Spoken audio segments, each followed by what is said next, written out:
समाचार न्यूज में हूं आपके साथ बबलू कुमार। देखिए, बिहार विधानसभा चुनाव सर पे आ गया है। बिहार के तमाम छोटा बड़ा पार्टियां अपना कमर कसकर मैदान में कूद चुके हैं। एक तरफ बिहार के मुख्यमंत्री नीतीश कुमार प्रगति यात्रा निकाल रहे हैं, दूसरी तरफ नेता प्रतिपक्ष तेजस्वी यादव माई बहन मान योजना यानी कई तरह की योजना लेकर वो भी अपना मतदाताओं से मिल रहे हैं।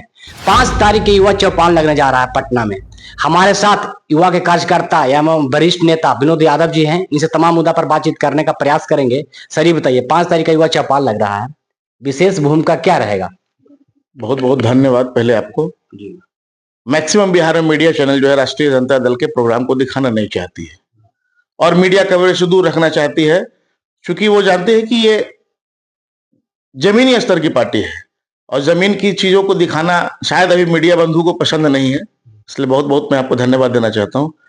आगामी 5 मार्च को पटना में युवा जन चौपाल का आयोजन किया जा रहा है। युवा जन चौपाल, इसमें हमारे नेता तेजस्वी प्रसाद यादव जी जो है वो सभी युवा साथियों के साथ संवाद करेंगे और संवाद करके प्रदेश की बागडोर को युवा साथियों को सौंपने का काम करेंगे कि आप लोग प्रदेश के एक एक गली में जाओ, एक एक मोहल्ले में जाओ, एक एक कस्बों में जाओ और हमारी सरकार, जब महागठबंधन की सरकार थी जिसमें 17 महीने की सरकार रही, हमारे नेता उप मुख्यमंत्री बने, उस समय हमारे कार्यकाल में किए गए योजनाएं, चाहे वो दवाई हो, स्वास्थ्य हो, कृषि विभाग हो, नौकरियां हो, बेरोजगारी हटी हो, इन सब चीजों को बताने का काम करना।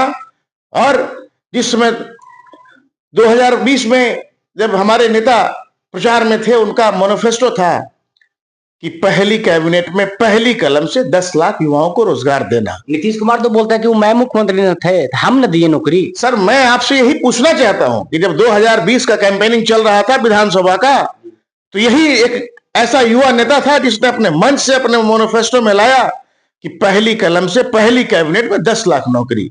उस समय आपको याद होगा पत्रकार महोदय कि नीतीश कुमार कहते थे मंच से कि क्या 10 लाख नौकरी देने की बात करता है, पैसा क्या अपने बाप के घर से लाएगा?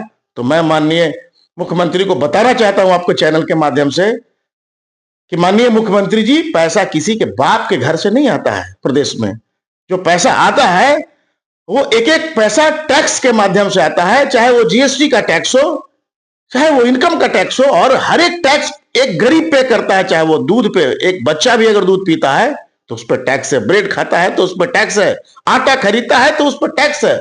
तो ये टैक्स के पैसों से सरकार चलती है, किसी के बाप के पैसे से सरकार नहीं चलती। तो ये युवा तुर्क से डर गए थे, तेजस्वी प्रसाद यादव के कैंपेनिंग से डर गए थे और डरने के बाद उनका एक छल्लाहट भरा एक बयान था।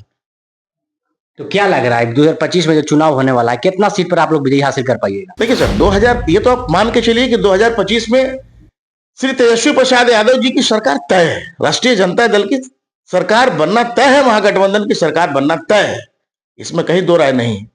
अब ये कितनी सीटें आएंगी ये तो वक्त आने दीजिए, वक्त में पता चल जाएगा। हम 400 पार भारतीय जनता पार्टी की तरह कहने वाले नहीं है। ये 400 पार और 600 पार कहने वालों में से हम लोग नहीं। उपचुनाव में तो लेकिन आप लोग एक भी सीट नहीं ला पाए सर। सेमीफाइनल जब हार गए तो फाइनल कैसे जीतेगा आप लोग? क्योंकि बेलागंज से सुरेंद्र यादव को जो लड़का विश्वनाथ यादव 35 साल से कब्जा था, किला ढह गया। देखिए सर, उपचुनाव जो है सरकार षड्यंत्र के माध्यम से चुनाव जीतने का काम करती है और जितने भी तंत्र होते हैं सरकार के, वो उपचुनाव में एक्टिव हो जाते हैं। पूरा अमला, प्रशासन, सारे लोग जो है आम पब्लिक को दबाने का काम, बूथ पर नहीं जाने दिया जाए, तमाम तरह के षड्यंत्र किया जाता है, जिससे जो है उपचुनाव वो जीतने का काम किया और ये षड्यंत्रकारी चुनाव रहा। अगर आप बात करते हैं कि मैंडेट नहीं मिला, आप बगल के राज्य आप देख लो, झारखंड में देख लो, झारखंड में उस समय चुनाव चल रहा था, जब आपके क्या वोटिंग थी, झारखंड में वोटिंग थी, वहां पर राष्ट्रीय जनता दल ने विधानसभा में सीट लाने का काम किया कि नहीं किया? महागठबंधन की सरकार बने कि नहीं बने? राष्ट्रीय जनता दल का जो विधायक जीता वो मिनिस्टर बना कि नहीं बना? किसी को 12 वोट से चुनाव हरा दो, किसी को 2000 से हरा दो, किसी को 3500 से हरा दो। ये दमनकारी सरकार राष्ट्रीय जनता दल और हमारे युवा नेता तेजस्वी प्रसाद यादव से पूर्णतः डर चुकी है और इनके पास कुछ बचा हुआ नहीं। 5 तारीख युवा चौपाल लगने जा रहा है, क्या ऐतिहासिक युवा चौपाल रहेगा क्या? मैं आपको बताना चाहता हूं कि 5 तारीख को जो मिलर हाई स्कूल पटना में युवा चौपाल का आयोजन किया जा रहा है, वो बेहद ही ऐतिहासिक रहेगा और इसमें गया जिला की अहम भूमिका रहेगी। और मैं आपको न्योता देना चाहता हूं कि आप 5 मार्च को 8 बजे हनुमान चौकी के पास आप आइए और देखिए कि कितने गाड़ियों का काफिला यहां से पटना के लिए निकलता है और उसमें कितने युवा साथी रहते हैं। मैं आपको बताना चाहता हूं कि हजारों युवा साथी के साथ मैं पटना जाने का काम करूंगा और हमारे सारे युवा साथी जाएंगे। और जाने के बाद हमारे नेता तेजस्वी प्रसाद यादव के द्वारा बताए गए एक एक वादे को ला करके और हम गांव में, कस्बों में, टोलों में, गलियों में बताने का काम करेंगे। और मैं आपको आश्वस्त करना चाहता हूं कि 2025 में हमारे तेजस्वी प्रसाद यादव जी मुख्यमंत्री बनेंगे। अगर आपका पार्टी की तरफ जिम्मेवारी मिलती है 2025 में, तो इस पर क्या आपका सोच है? मैं आपको बताना चाहता हूं सर, पार्टी जो भी जिम्मेदारी देगी एज ए कार्यकर्ता देगी। और हमारे पार्टी में ये आप जान लीजिए कि पार्टी का जो शीर्ष नेतृत्व कहता है वो हर एक कार्यकर्ता सुनता है।